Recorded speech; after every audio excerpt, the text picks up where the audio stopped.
we're we're going to be talking specifically about some language that we looked at the other day, uh, possible amendment language that addresses a couple of things. One of them is putting a study group. Well, it's putting a study group together, and the study would essentially try to do a couple of things: look at enforcement issues, and then look at trip tickets and so forth. So we're curious to hear, first of all, from Sam Lincoln and Dana Duran. You can go in whatever order you'd like to go in, and just hear your thoughts on that. And I would just say one other bit of prelude, that our focus, I think, as a committee is on solving the problem that's been identified. And if there are steps that we can take that go beyond what's been proposed in the original bill as introduced, I think that would be something we'd be interested in in considering. Okay. Well, thank you. Yeah, go ahead, Sam. All right. Thank you for the opportunity to testify. If I may, Mr. Chair, I want to express gratitude to the committee for your support of the logging contractor relief effort as among your priorities that went to House Appropriations. I'm very grateful for that. It's the first thing that has moved forward meaningfully to assist us, and it was really important to us. And unfortunately, it didn't make it out of House Appropes, but any help you can give us with Senate Appropriations would be appreciated. We've been providing them, sending information to them. But I just wanted to say thank you for that, because it was really meaningful to us. Regarding the amendment to 614, we appreciate the committee's continued exploration and consideration of the bill. The testimony regarding the reality of what law enforcement and prosecutors are facing as they address crime in Vermont was eye-opening and somewhat staggering. However, we are not deterred in our interest to see allegations of timber theft investigated and prosecuted as the evidence and facts are discovered, and support a case. As an amendment to the bill, we do support a study group being convened with a report back to the General Assembly in 2025. Specifically, we request that the study group is populated by a group of relevant stakeholders, including the professional logging contractors of the Northeast. The group would be charged with identifying gaps, deficiencies, and opportunities to prevent and enforce cases of timber theft and timber trespass laws, and examine all possible mechanisms and tools and the resources needed to support the necessary changes. And we would not support any presumed solutions written into the authorizing language.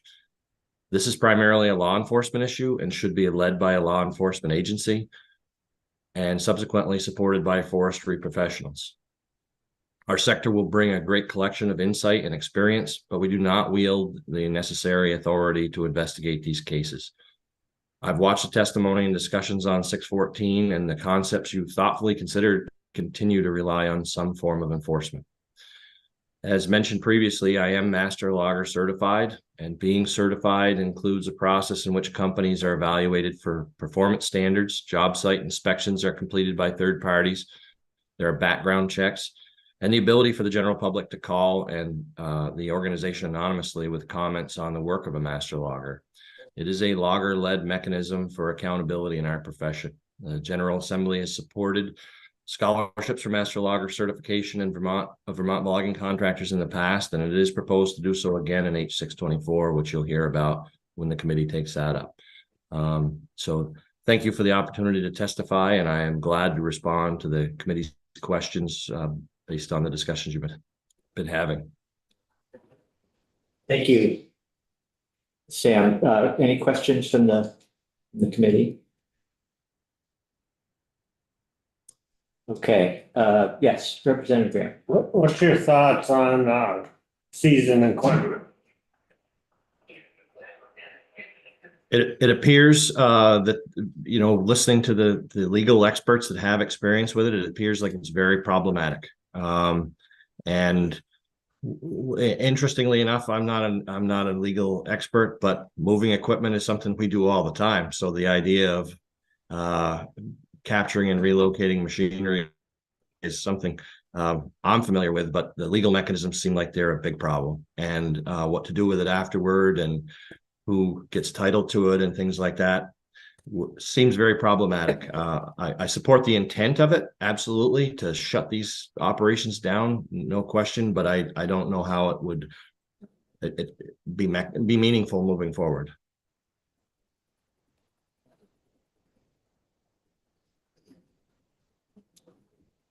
Okay, Dana, did you have anything that you'd like to add? Sure.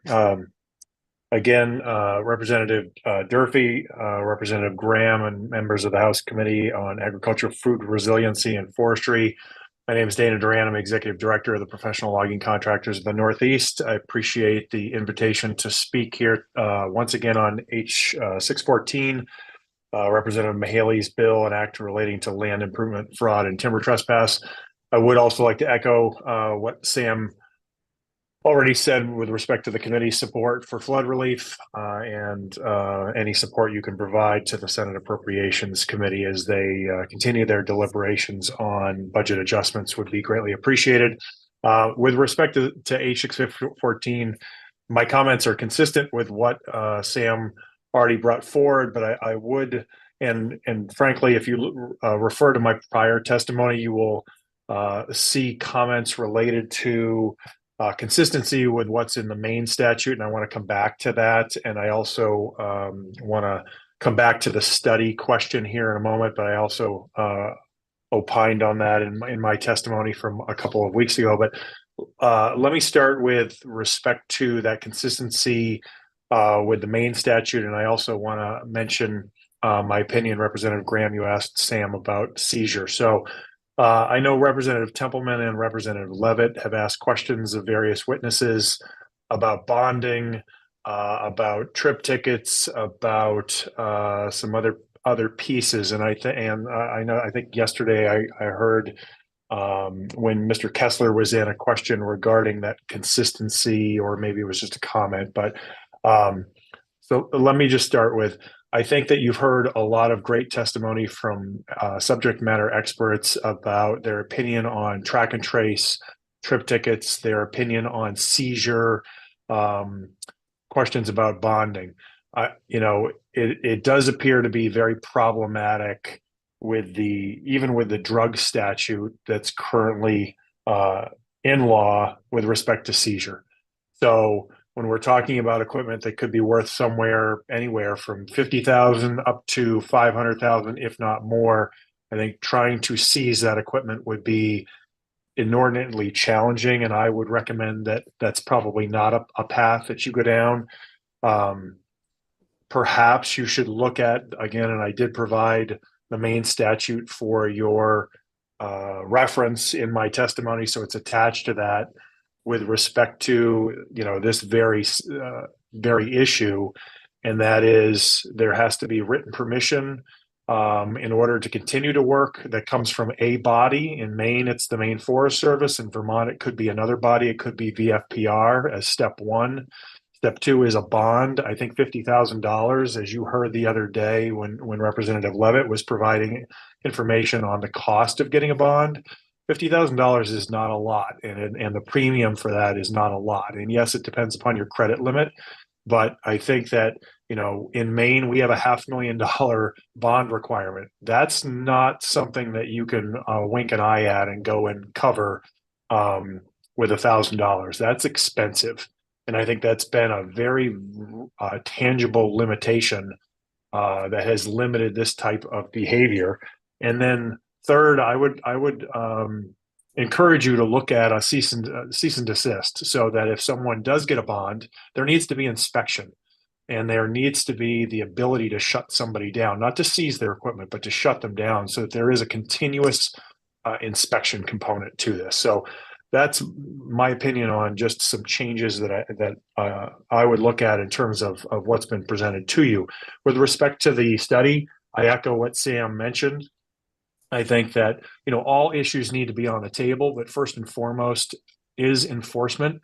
And what are the limitations to enforcement? What's the budget required to actually enforce, and that could be state's attorney, could be the attorney general, could be the FPR. But those are big questions that have to be answered first and foremost. And I would also hesitate to be prescriptive as to exactly what needs to be studied beyond enforcement. You know, there are other measures that should be looked at, but I think you should have those subject matter experts. Those could be articulated in language as to who those representatives are. But beyond enforcement, I think it should be up to the group to decide to take a look at what are the other things that should be put in place. So I would say those are my opinions in order to provide consumer protection, but also to uphold the integrity of professional logging contractors in the state of Vermont. Happy to answer any questions and appreciate being invited back again. Thank you, Dana. Can you just talk a little bit more about the inspection suggestion and what that would look like, and whether enforcement is likely to be an issue there as well, or whether that would help solve the enforcement issue?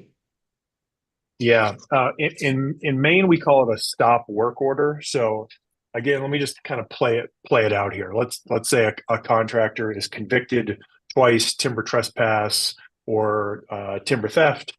So in Maine, first and foremost, they have to submit basically a statement, written permission. So they have to get written permission from the State Forest Service.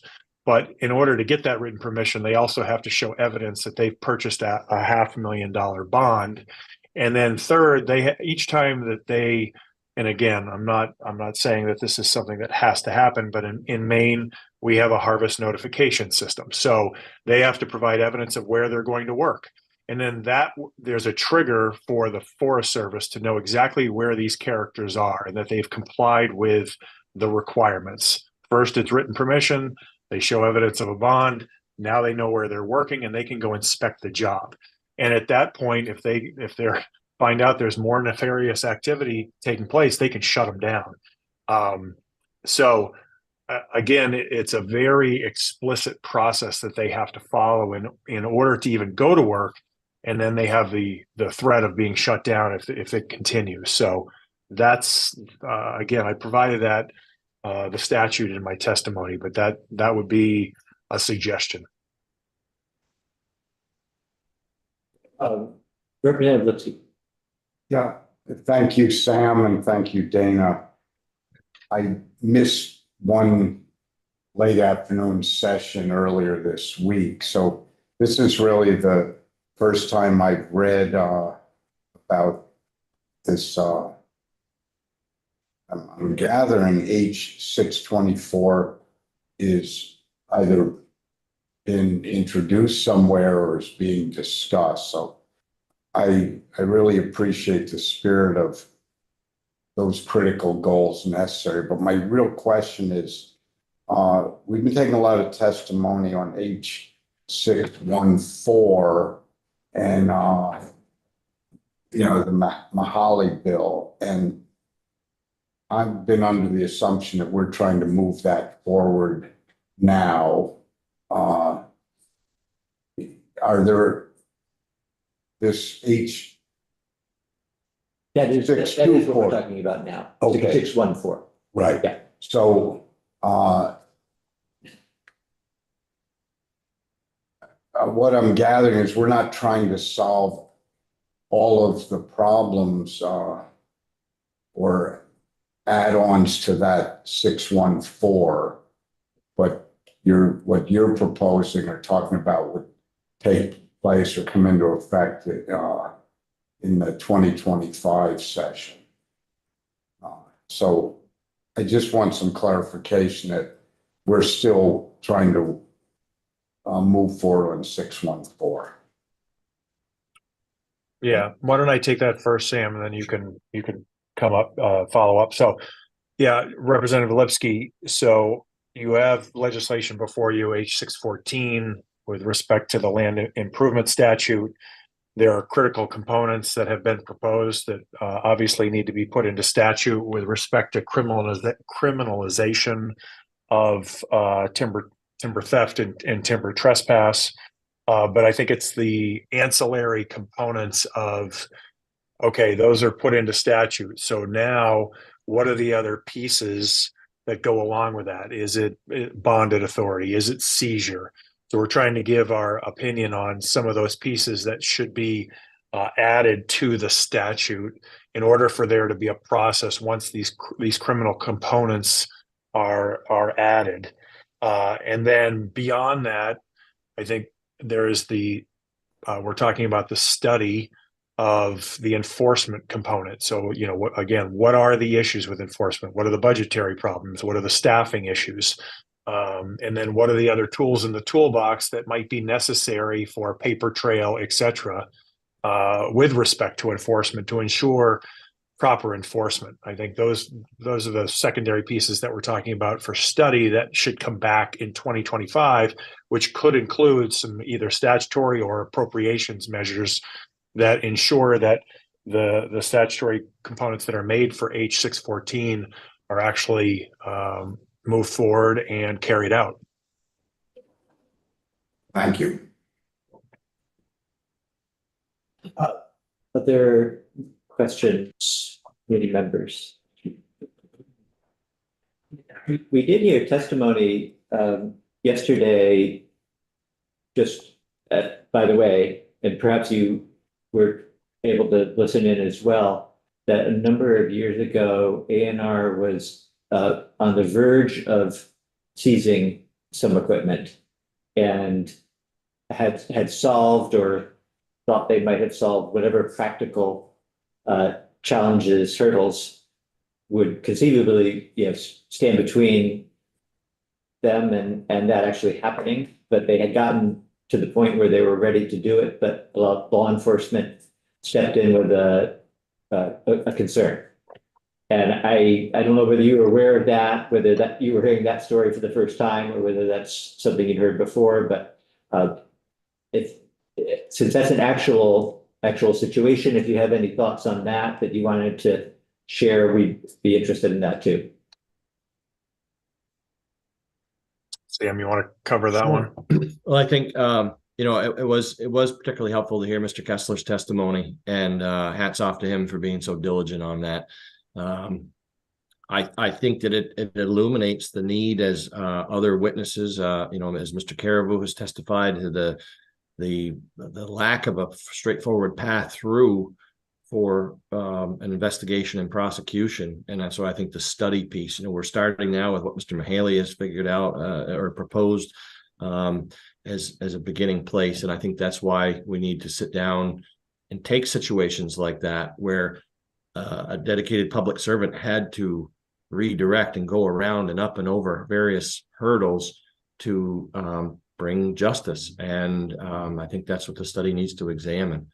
So because that, he got as far as anybody, or, there's other examples that people got further, but to get that far and be still unable to follow it all the way through is a frustrating tale to hear. And I think a reason for us to sit around the table together and sort this out, figure out those pieces.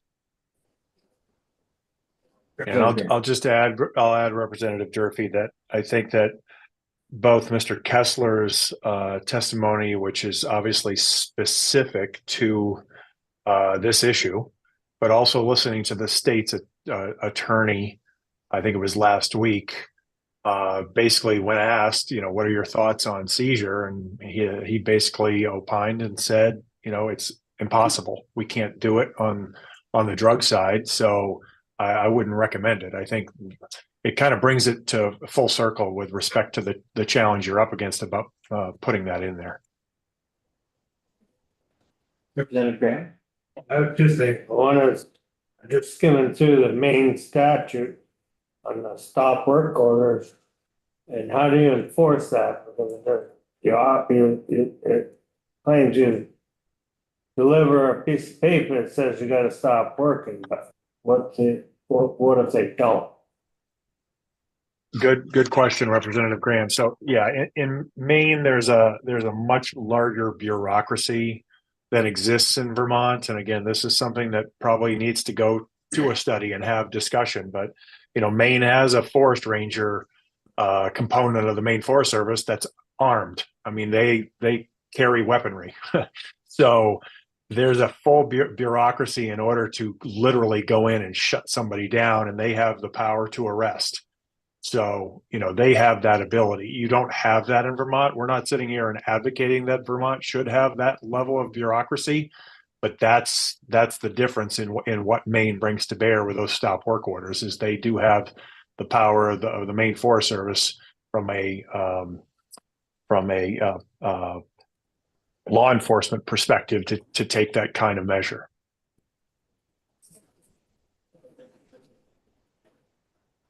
Yeah, one other thing, the issue with what the story we had heard the other day where we got all the paperwork, everything done to seize that equipment, and then the sheriff said no. Well, you change that law saying may seize that equipment until shall seize that equipment, and they would have to do it. That's just an opinion. Certainly, I mean, obviously, language matters. Shall and may. I think that you still have to go through a very long, arduous process from a legal perspective with due process in order to move that along. And by the time you do that, that equipment could be gone, could be sold, could be under a family member's ownership, and you know, someone can just move along. And again, there's obviously due process in this country for a reason, and that's what you're up against. If I could add to that, Mr. Chair, I linked in my testimony the first time we talked about the bill to the Vermont Public Radio story about timber theft that occurred on a farm 2 miles from me, who an elderly couple who several of the committee members may know. And they did seize equipment from the person who had committed timber theft against them, but they ended up with a bunch of scrap metal, essentially, that was worthless compared to the cost that they had taken and the value of the timber they had. So the bonding, in some ways, sets a limit, or sets a minimum on the funds available to compensate someone if they're a future victim or something like that. So I don't disagree with the idea that you take away the tool of the crime, but it feels like it would be very problematic. And we want to affect change. That's what we want to support, is a change in dynamic, a change in practice, change in what's happening to people. So let me ask both of you just another question then, based on a comment that was made in someone else's testimony, which you may or may not have heard. That was the suggestion that the language in the bill be changed essentially to say that not necessarily the equipment that was used in the crime, but that equipment that could have been used to commit the crime could be seized and then ultimately forfeited. As a way of putting more teeth, I guess, into it, and I guess recognizing that we've heard that, over and over again, that while this seems like it might be helpful from a reality standpoint, it would be challenging. So I think we're open to sort of thoughts on how to make it more of a potential reality, and with the thought also that if it's not doing any harm by including it, that maybe it makes sense to include it just as a possibility, as another tool in law enforcement's toolbox. So yeah, wondering if you have any thoughts on that suggestion that the language be broadened essentially to say equipment that could be used rather than specific equipment that was used. I would offer that, again, in that same case I'm referencing, they seized a lot more than logging equipment, and it was still not effective. But someone with a $15,000 skidder and a $1,000 chainsaw can steal $100,000 worth of timber. pretty easily. In terms of just the math involved. So I don't think we want to take anything off the table in terms of possible solutions, but we want them to be effective and implementable. That's my opinion. Thank you. Representative Levitt. I guess I'm just curious as someone who what exactly, what would the purpose of doing a study be other than what we've already talked about? And is waiting another year going to solve anything? Or are we going to be sort of right back here where we were with agencies that are not comfortable providing enforcement? And it's like what I said the other day. It feels like hot potato, like no one has the bandwidth for this. So I'm just wondering what you all would like to see happen with a study, because I'm not quite understanding why we can't raise the bond. I agree with you. You know, the bond level is too low. And I think the threat of seizure looms. I don't know what it's like being a bad actor, but that would bother me to lose my equipment. That would be a deterrent. That's what the word I'm looking for. Representative Rice. Yeah, I mean, I think to be clear, we're not talking about replacing everything in the bill with a study. We're talking about implementing the things like bonding and seizure if the committee decides that we should still be included, even if it might not be. But that's what I'm asking them. And then also a study to look at what more things like trip tickets and the other things we've talked about, but I Right. don't feel like we fully have the ability to implement. Okay, the study. but we still don't have a law enforcement agency that's willing to take lead on it, On the study or on any of it.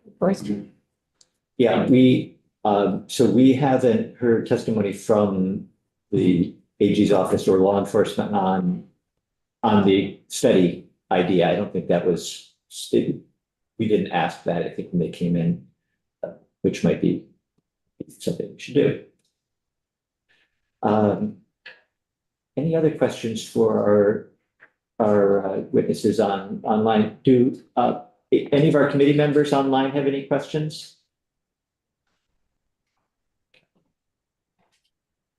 Thank you very much then, Sam and Dana. Dana, yes, go ahead. Representative Durfee.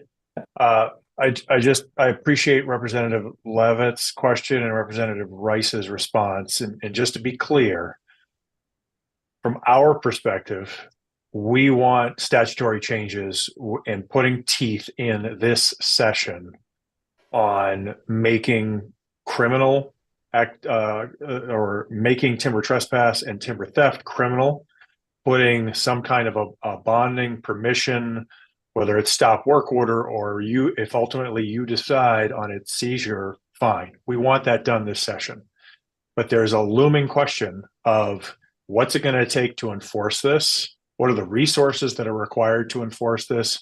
And what are the other pieces that enforcement needs in order to enforce this? And that could include a multitude of other subjects.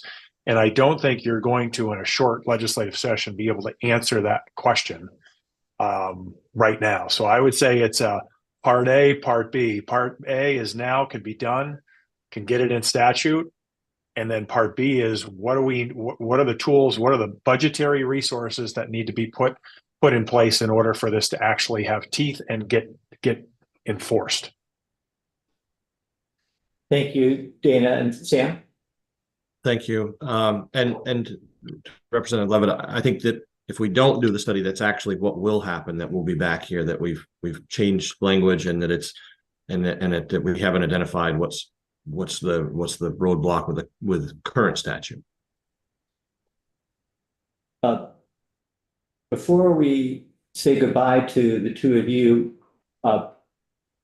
we have Commissioner Fitzko, who walked in during the testimony, has heard part of it. I don't know whether you had wanted to testify on today again on we've been talking about amendment language, so Right. So if you'd like to speak to that, I'm happy to come up and talk to you about the study as well, if that's of value. I think it would be, yeah, if, since you're here, I think it would be helpful. Good morning. Danny Fitzko, Commissioner of Forest Parks and Recreation. Sorry I came in late and I did miss some of the testimony yesterday, but knew that this study was something that the committee was considering. I agree with what Dana and Sam suggested, that we do want teeth this session. I think it's important. When I heard about the study originally, I was concerned at one point that it just focused on trip tickets and track and trace. And I think we need to take a broader look at it, because the real issue that we've all identified is that it's enforcement. And so what does that look like at a scale that we need, that we can lift up here in Vermont? When we heard from the state attorney's office, they said, wouldn't it be great if you just had someone who's even maybe part-time specializing it? Maybe that's a solution. What does prevention look like? We should be more proactive and invest in prevention. So I think it needs to have I don't want it to predict what the solution is. I think that we should identify that we have some barriers, and that we identify how we could move forward with what resources that are realistic that we have. We heard the state's attorney with 26,000 caseloads. I don't know if we're going to meet that drastic need there, but I keep thinking, hey, that specialist idea sounds pretty cool.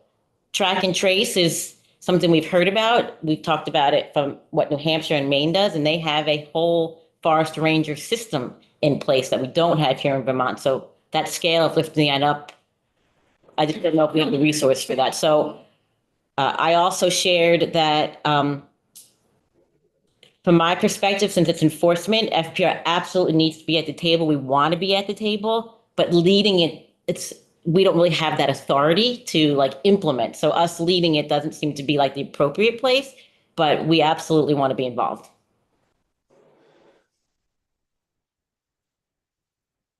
Thank you.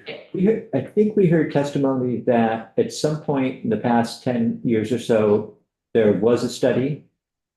Is that something you're familiar with? Yeah, there was a study back in, I think 2012, between 2012 and 2015, that was mostly focused on harvest notifications. So it would be a notification of a harvest and what that system would look like to lift that up. It was, what was that? 18. So it wasn't a full track and trace system. It was really focused on harvest notification. Now, there's other values for that, but if we're really looking at timber theft and enforcement, what is the tool that we really need? And I'm happy to send you that report. We have that. We may have it too. I'm sure you do. Around a little bit. Great, thank you. Let me see if there's any questions from the committee. Not seeing any, so. Thank you. Thank you. Representative Perry. I just kind of get confused about some of the testimony. I mean, what exactly could we put in the bill this year that would help? Then create a study, bring back more stuff. I mean, I'm just trying to figure all that out. I think the land improvement expansion is really valuable. That adds clarity to the consumer fraud. The seizure and forfeiture, you heard the challenges around that implementation. I'm not the expert on like what that looks like, but I also don't want it to be an illusion that something's going to happen. But I do feel like that is another tool in the toolbox. And if we can get the enforcement piece figured out, that would be a tool that they would have. The surety bond, I think, is important. So I think you have the framework for something that people have agreed to, that these are tools that will help us. And then we got to figure out the enforcement piece. So the enforcement piece at the moment is not addressed at all in the bill in 614. If we were to offer an amendment with a study group, that's where enforcement come in, really. I think that would need to be the focus. What are the barriers and what is needed, and what are sort of the cost benefits from lifting things up? Or where are we going to get the best enforcement with the available resources that we have? Representative Lipsey.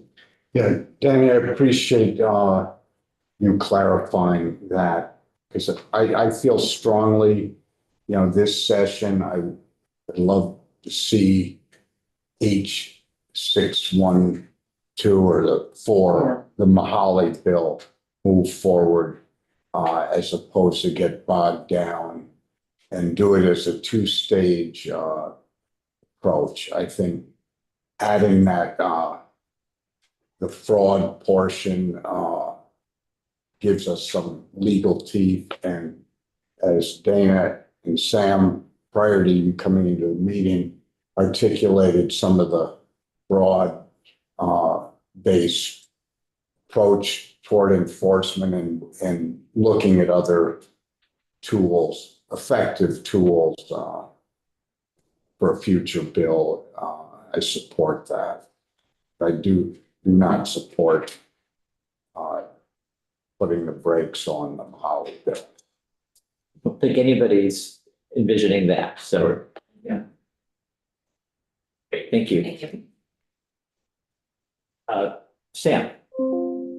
Thank you. One of the things having been in and out of the State House, serving in the administration, that sometimes studies are seen as a punt of an issue.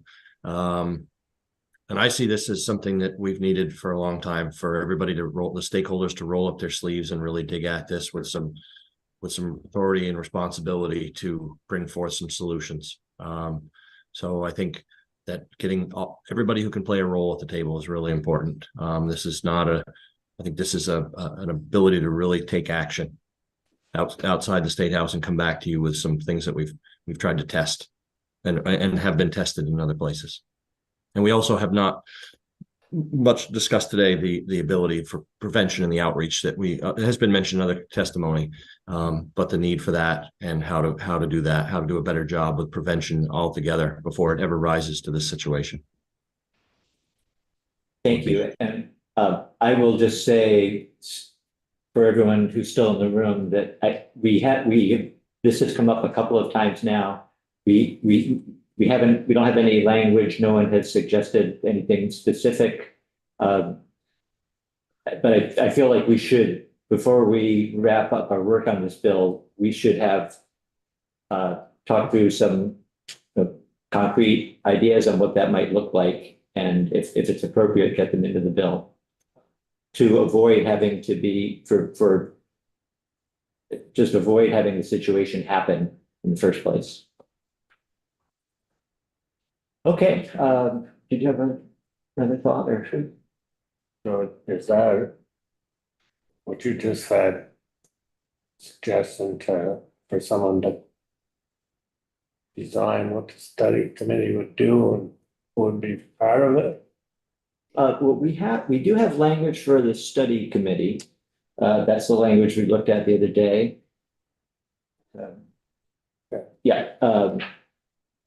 It doesn't specifically mention this study committee would not be, I don't think the language addresses like education for landowners and trying to get the word out in the first place that they need to be careful about who they work with.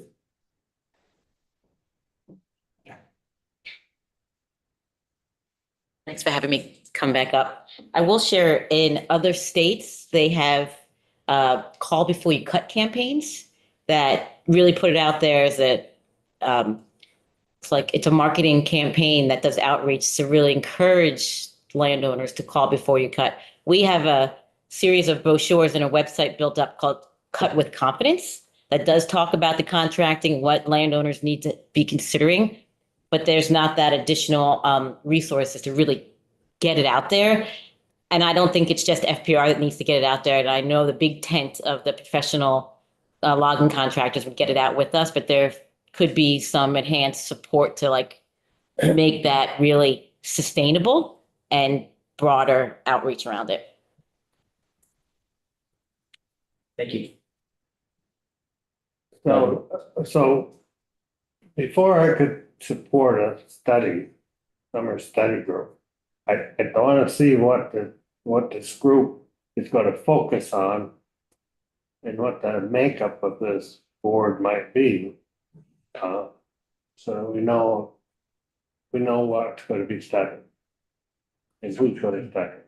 We have Michael Grady coming back in this afternoon, so I think we can look at that as a group and see whether what we've got drafted makes sense. Okay. Okay, so committee, we have a little more time left.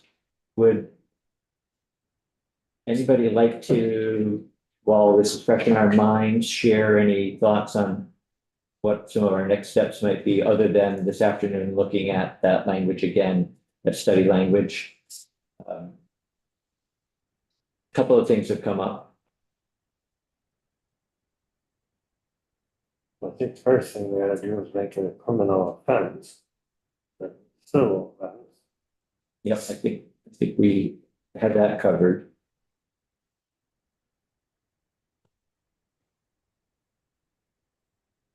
Mike, Well, so I guess like the biggest question that seems from the bill as drafted seems to be, is the seizure stay in the bill or is the feeling that it's unenforceable and so it's removed? yeah, I'm inclined to leave it and maybe think about, maybe have a little more conversation about changes that could make it more effective, rather than pull it out on the theory that having it there doesn't necessarily hurt, or take anything away, either from the bill or from, actual enforcement. Okay, all right, well, I think we'll wrap up then, and we'll pick up this conversation again later this afternoon.